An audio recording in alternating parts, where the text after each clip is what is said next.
Yo guys, what up? Nick Browen here, and today I'm giving you another list of the anime I'll be watching this season. This time for the winter 2017, going into the winter 2018. So there's a lot of shows here that catch my eye, whether it's by its art style or by the description. So, yeah, with that being said, let's get into this. And of course, following into winter, there is The Ancient Magus Bride, Black Clover.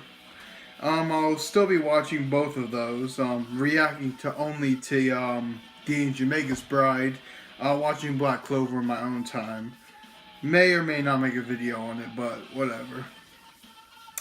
And then we have Natsu no Taizai. I cannot pronounce that last part. My apologies, I can't pronounce Japanese in the slightest. So my apology there. But Natsu no Taizai Imashimi no Fukatsu, I think? I don't know. Essentially, it's the second season of The Seven Deadly Sins, which I am hyped for. I'll probably wait till this is one of those series that I understand why people don't like Netflix taking over it or whatnot, but it's a series I do personally think is like a binge-worthy series, something to follow and binge watch. So I'll probably just wait till it comes out on Netflix with its English. So yeah. Plus, I watched The Seven Deadly Sins in the English. So, and there's no simuldub or anything like that at the moment. So. Next up we have Overlord Season 2. Now I know a lot of people are actually really excited for Overlord Season 2. Hopefully Funimation does a simuldub of that too. There's a couple on here that Funimation has already confirmed to be doing a simuldub. Hopefully Overlord is one of them. But we'll have to wait and see. I'll probably watch it either way, but still. Next up we have Violet's Garden.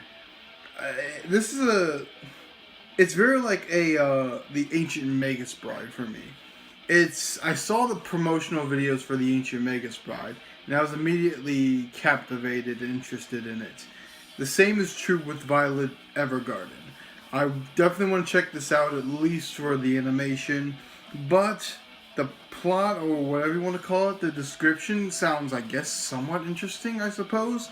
It's not really a plot, it's not really the description, because it's kind of just gives, like the Auto Memory Dolls, history, but I'll read it out just in case you want to, hear what it's about. Long ago, the Auto Memory Dolls were... Long ago, the Auto Memory Dolls were born. I don't know why it says was born. I'm just going to say were born. Yeah, it sounds better that way, but I'm probably wrong so much. Whatever. Long ago, the Auto Memory Dolls were born. Professor Orland, an influential figure in the printing industry, invented a new type of printing machine for his wife, Molly, so that she could write novels after she had lost her eyesight. The machine was given the appearance of a petite, lovely doll. So, I mean, with that being said, there's nothing really to go on other than this dude in the printing industry created a machine doll, so to speak, to publish and write his blind wife's novels. I mean, other than that, I don't really know anything about it. It says it's a light novel. I haven't gotten into any light novels or anime, not anime, or manga, so I don't really follow up on all that. But I never heard of it. I've only seen, like I said, promotional videos. Other than that, like the series itself for the light novel, never heard of it. Next up we have another one of these. I think it's a type of isekai. If you don't know what that means, it's pretty much another world anime, kind of like Re:Zero and Another World for my smartphone, stuff like that. You know, a classic one is Inuyasha. Kagome went to the Edo period in Japan, or I think it was the Edo period. But yeah, yeah. With that being said, let's read the description. Oh, what's the name actually? Let me go to Funimation's page because this was actually on there. Read the English title because I cannot get through that goddamn name without fucking up something so wretchedly. Okay. Shit, wrong thing. Back. Okay.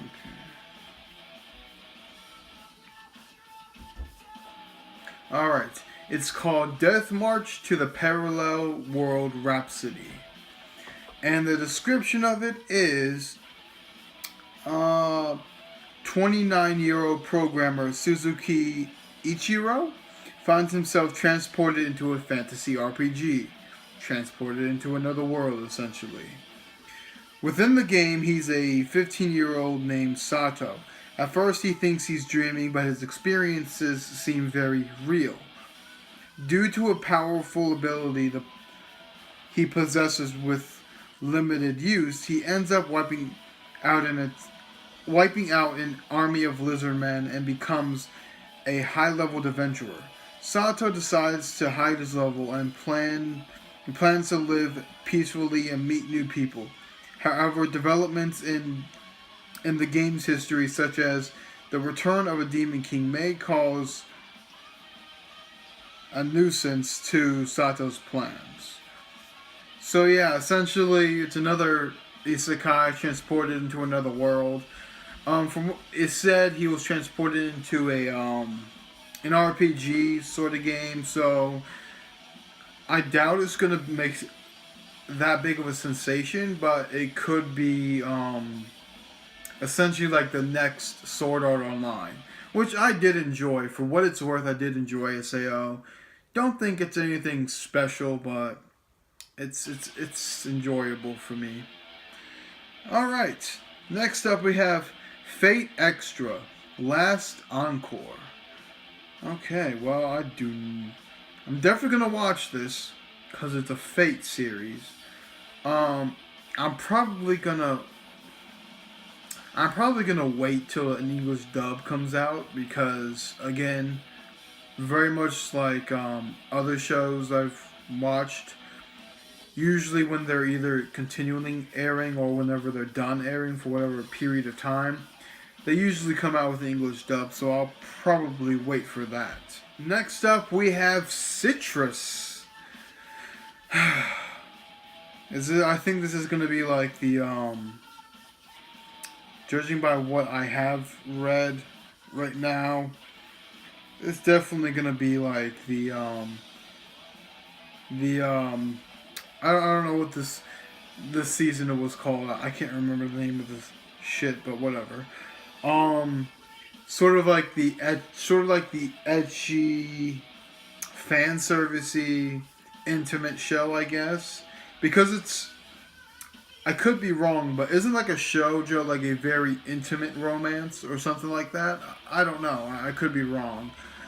Like I said, I'm not very good at specific genres, especially when it comes like Japanese entitled genres like shoujo. I definitely don't know what those specifically mean. I just understand the basic romance, action, drama, fantasy, kind of all that. I know what isekai means because it's a popular thing right now. But anyways, let's read the description for Citrus. Hopefully I might get some enjoyment out of it, who knows. Fashionable Yuzu imagined the first day of her new school she transferred to after her mother's remarriage a bit differently. She didn't know it'd be an ultra strict and conservative girls' school. So instead of sweet high school romance, she butts heads with the stern student council president May, who turns out to be her new stepsister, and she has to learn that hate and attraction are often not that far apart. So what I'm getting from this is, are the stepsisters gonna be like a thing? If so, that could be weird, but whatever. If that's your thing to watch, no judging, but still a bit weird. Next up, we have March Comes In Like a Lion second season. I think that's continuing over from this season. I could be wrong, but I thought it started like last season, so I think it's continuing this season. I don't know, I could be wrong. All I know is the first season made a very big name for itself, and I'm waiting for that to currently come out in the English dub, which it is getting. So yeah. But next up we have Beastless. Beastless. I believe in that smile, even if you don't have a soul. 2105 AD Japan. The humanoid android Hai. I'm just gonna pronounce that as Hai. Became part of people's life and was handling things humans could and couldn't do. I'm just gonna call him Endu.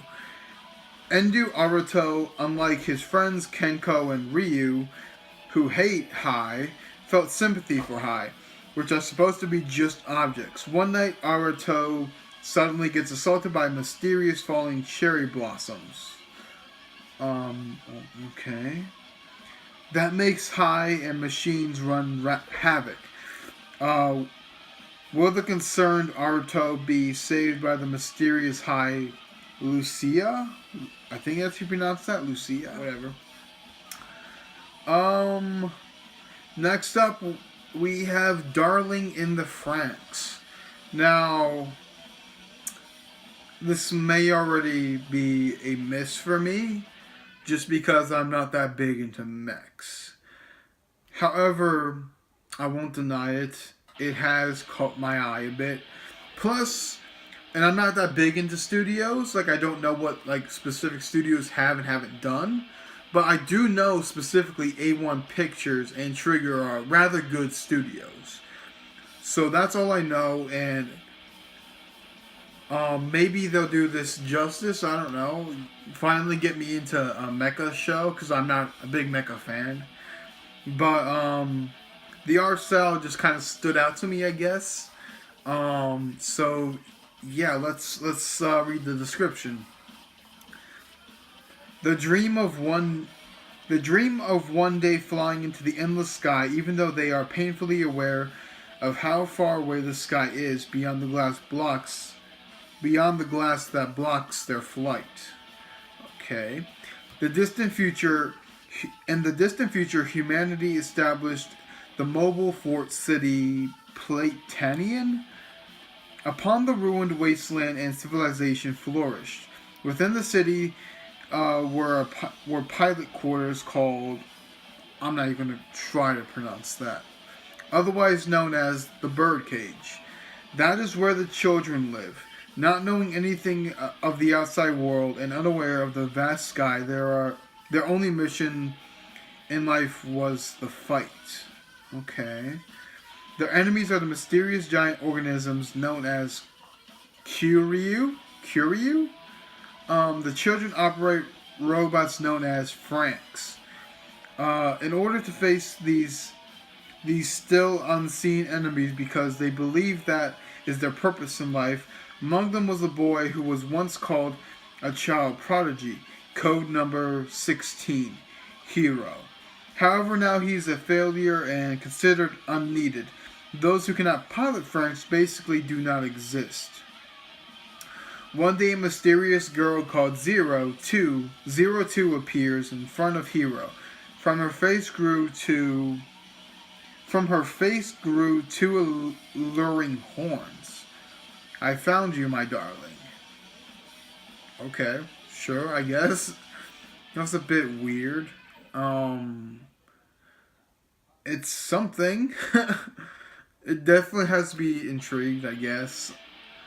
I don't know. Maybe I'm just saying. Maybe this can finally get me into a mecha show. That's all I'm hoping for. I give mechas a chance. It's just usually not my cup of tea. And I get it, mechas is sort of like a signature thing for anime. Like, many of the classic animes were mechs and whatnot. Many of the best known animes like Gundam were mech animes. I'm just not that big into it. Everyone has their preferences. Okay, next up we have Coco Q. Okay, let's read this. I don't know what to expect from this. It's a drama, mystery, psychological, and seinen. I believe seinen is like sort of more adult content, I guess. I could be wrong, but it is what it is.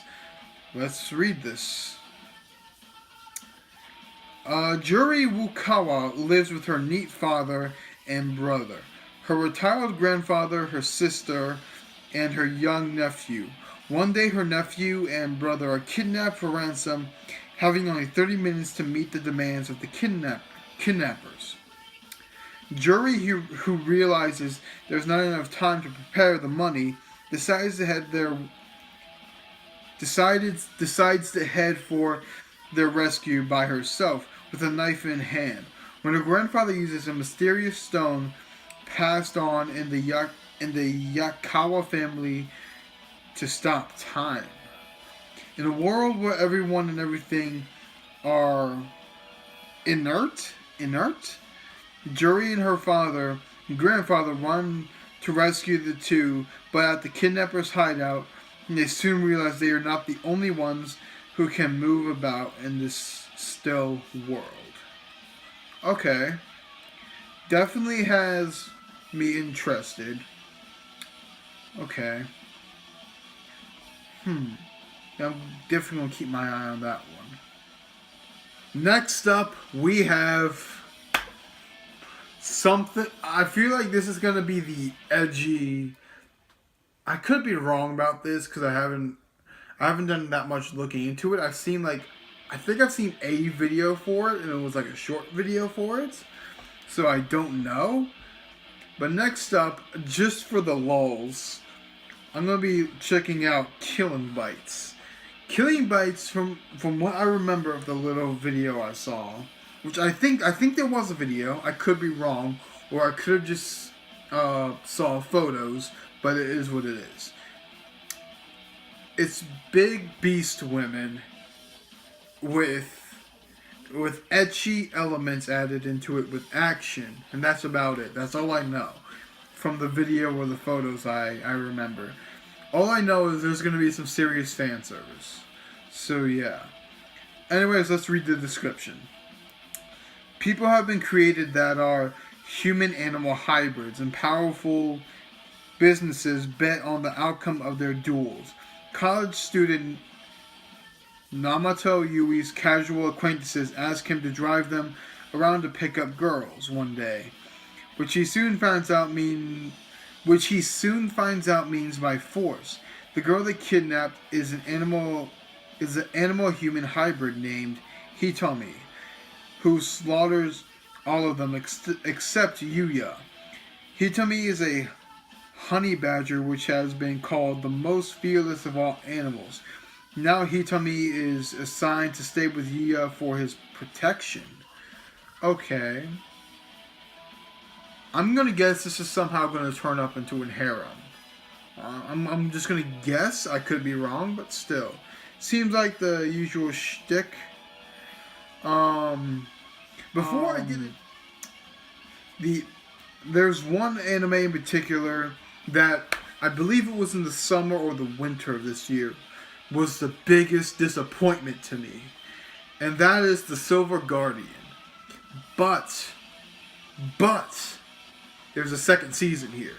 Hopefully Funimation picks up the simul-dub to this, because I swear to God, this series, the first season, was such a huge disappointment to me and like how it ended, and I'm hoping this can redeem it. So I'm just going to basically sum it up with what I know. This one dude, I can't remember his name at the moment, useless. All he does is plays video games. And if one day the girl he likes is kidnapped, he somehow gets transported into a new game, and now he has to save this girl. That's basically the gist of it. And how it ended last season was a train wreck, and I did not approve of it, considering I was thoroughly interested in it. So, yeah. I'm just hoping the second season of The Silver Guardian can redeem itself. And another already confirmed simuldub, Hakata Tonkotsu Ramens? I believe that's how you pronounce it. I could be wrong. Probably am wrong. But let's read the description. Crime reaches new heights in the steady underworld of Fukuwa? I could be wrong. A city home to very sinister professions. Among those who kill, torture, and sneak revenge as a means of living. A so-called killer of professional killers is becoming more than just an urban legend. Private Detective Bamba is on the case, but when he uncovers a dark conspiracy, it may be the one curveball he cannot hit. I love a good crime detective action series. So I'm definitely going to be checking this out when the simuldub comes out. Next up, we have, of course, Gintama. I don't know if this is a continuation off of the currently airing one, because I know there's still one airing, and I'm very behind on it. But you know what it means. Everyone knows what Gintama is, man. So I can't even fault it there. So yeah. Next up, which I thought was ending, supposedly it's not. Garo the Vanishing Line is going to be continuing. Currently watching the simuldub. I'm thoroughly enjoying it, and I'm enjoying the direction and where it's going. I'll definitely be continuing to watch that. Alrighty. I think that's it for all the ones I was interested in. Nope, there are two more at least here. Itao Junji Collection. Now, the reason why I'm interested in this is because, though there is no description of the show, I watched someone, I can't remember who, but they said it was a horror collection from a very talented horror dude. So if it's horror, which it says horror, mystery, and psychological, I'm definitely going to love it. I am a very big horror fan. So definitely going to be checking that out when the simuldub starts up, which is being confirmed. Then there's Basilisk. Now, I know Basilisk came out a while back, and it's actually something that's been on my list to watch for a while now. I just never got around to doing it. I'll probably watch this one, then go back and watch the original one. But yeah, the original Basilisk was something I had on my list for a while now. So, definitely be checking out this Basilisk as well. If you've seen the original Basilisk, the plot, I guess, is pretty much the same, from at least the slow description. However, it's just a new generation of people fighting, pretty much. And other than that, I think that is it. Yeah, that's it, man. So guys, that is it. Those are the anime I will be keeping my eye on and be checking out whenever they come out. Some of them may or may not be confirmed simuldubs. Some are. So I might be late to them, but it is what it is.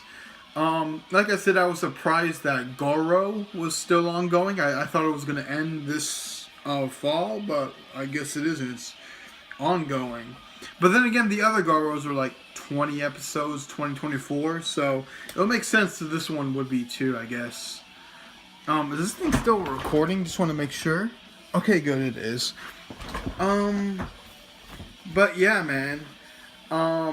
Definitely some shows I'm interested in. There's some other classics on there that's coming back, like Cardcaptor Sakura. I know for like the Magical Girl fans is a big thing. I think it's a magical girl show. Not really my shtick, but it is what it is.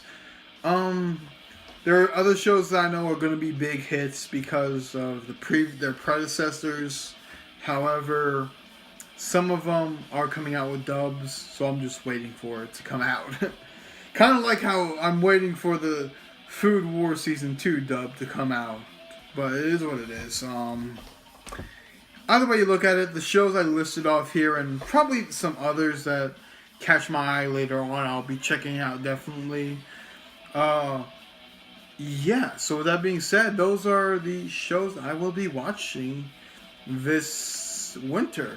So guys, with that being said, if you like this video, rated 1 through 10, like, comment, share, subscribe, do all that fun crap, and as always, this is your boy, Nick Browin, out with the yay.